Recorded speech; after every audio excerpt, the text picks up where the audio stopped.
Super Mario Bros. 3 sold 17 million copies worldwide, but what cut content do these 17 million copies have to offer?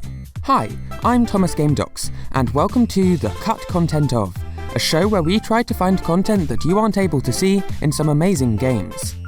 This game for the NES is much more complex than the original Super Mario Bros., with a world map and more stages, but still manages to run on exactly the same hardware. First released in Japan in 1988, there's a surprising amount of unused content on the cartridge.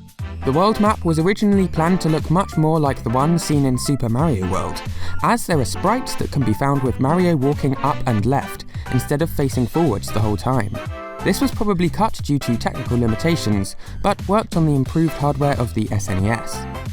An early tile for a fortress is in with the map tiles, but was replaced with a slightly different version.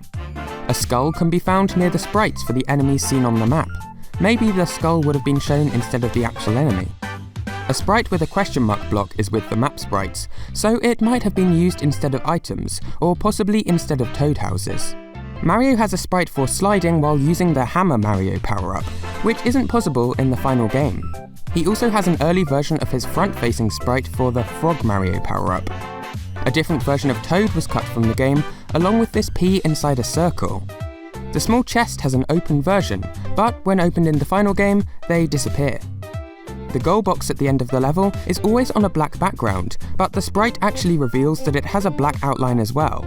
This detail is usually never seen in-game. In World 5, cloud platforms have a leftover early sprite, with very hard to spot changes that make you wonder why it was ever cut.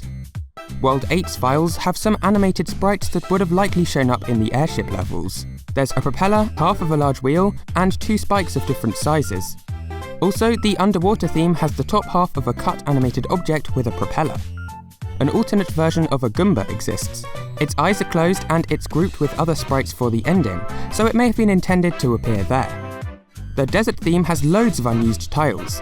They include a breakable purple pipe connector, an orange pole-like object that would have appeared in the background, a sandstone block, some chains, a ladder, some different types of brick walls, and some more shiny purple objects. The plains theme has some diagonal lines next to unused bush sprites. These sprites would have originally connected up groups of bushes like this, but the final game does it like this. The castle theme has an unused sprite for what may have been the top of the door in Bowser's room. A basic block appears only in a cut 4th 2-player level, leaving it completely unused in the final game. Also, another unused level shows some stacked cloud platforms that were cut from the sky sections of the game. A green parabeetle can be spawned in with an unused parabeetle swarm object that only gets used in unused levels. This green variant will fly much faster than the red version, but that's the only difference other than the colour. A gold version of a Cheep Cheep can also be found in an unused level. It's also much faster than any Cheep Cheep found in the actual game. In World 4.1, there's a brick block hidden behind a waterfall, and in World 5.2, there's an unused small cloud hidden behind a slope. Nintendo left in some debug tools, such as a level select screen that can be activated with this Game Genie code. When on the title screen, you can press up or down to select a world and A to increase your life count. Super Mario All-Stars released on the SNES in 1993, with the 4 original Super Mario Bros. Games included. There is also some additional cut content for Super Mario Bros. 3 in this port. There's a line of development text showing a version number and a year. The golden Cheep Cheep and green parabeetle were both given updated sprites, but remain cut in this port. In fact, many of the unused sprites mentioned earlier have updated sprites, for seemingly no reason. Mario's got his unused sprites for walking left and up on the map with his new design. Luigi also has his own version now as well. There's 1 pixel on the top of his head that isn't in one of the sprites though, so it flickers on and off. Hammer Mario sliding also returns for this port. The spiny Cheep Cheeps have their original NES version in the game, but unused in favour of the new, recoloured sprites. Most of the cut desert tiles are in this game too, and aren't updated. There's also the block from the unused multiplayer level. However, an unused sprite does exist that looks a little like a ladder, so it might have been an updated version of the one we see in the desert tiles. 3 tiles are very similar in design, but when given the same colour palette, we can see that they are all completely different from one another.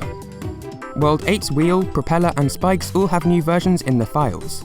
All of them still do not get used at all. The skulls from the World 8 map have had some slight changes, but don't get used. An early version of the water seen in World 8's battleship level was left behind. The cloud platforms have a copy of their sprite, and an additional one that may have been intended for animation. The platforms from athletic levels have a smaller version as well. The unused bushes from the NES version have an updated version and still do not get used. In 2003, Nintendo released Super Mario Advance 4, Super Mario Bros. 3. It's a port of the Super Mario All-Stars version of the game, and once again, the developers decided to update the unused sprites. All of Mario's sprites were updated to have his new design, where he wears white gloves. We can see these gloves in Mario's still unused sprites for moving up and left on the world map. Also, they're visible on the new Hammer Suit sliding sprite. Some sprites that aren't in the original games are 36 unused ones for the Kings. Mario and Luigi do have some new unused victory sprites with white gloves. Japanese writing saying 3 transfer shows up in the tile set for the higher planes. A font for displaying the game's version on the screen was left in. This was likely only for debugging purposes and never intended to be seen by the player. The NES version of the spiny Cheep Cheep was left in the game again. There are so many unused sprites that weren't changed that we'll go through them really quickly. The wheel, propeller and spikes, the gold Cheep Cheep, the green Parabeetle, the top of Bowser's door, the small cloud, the bushes. This port added World E, which was a set of new levels that could only be accessed with the e-reader. There were 38 cards for Japan, but only 12 for North America and none for Europe. The Virtual Console release, though, has every one of these levels. When making this additional content, the developers left in some unused stuff. Some level icons go unused, including an airship, a hand, a coin ship, a boomerang brother, a sledge brother, a fire brother, and a fire. Some unused placeholder Japanese text is never seen by the player. There's one saying, trap replacement, and another saying, will you save this course?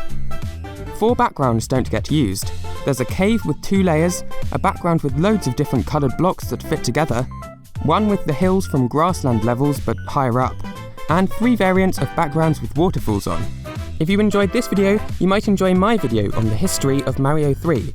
There's some weird stuff in there, like the fact that Nintendo wanted there to be a 2-player mode, but they couldn't get the technology working. So click here to watch that. Oh, and make sure to share this video with someone who might be interested, and subscribe for more. See ya! Thanks for watching!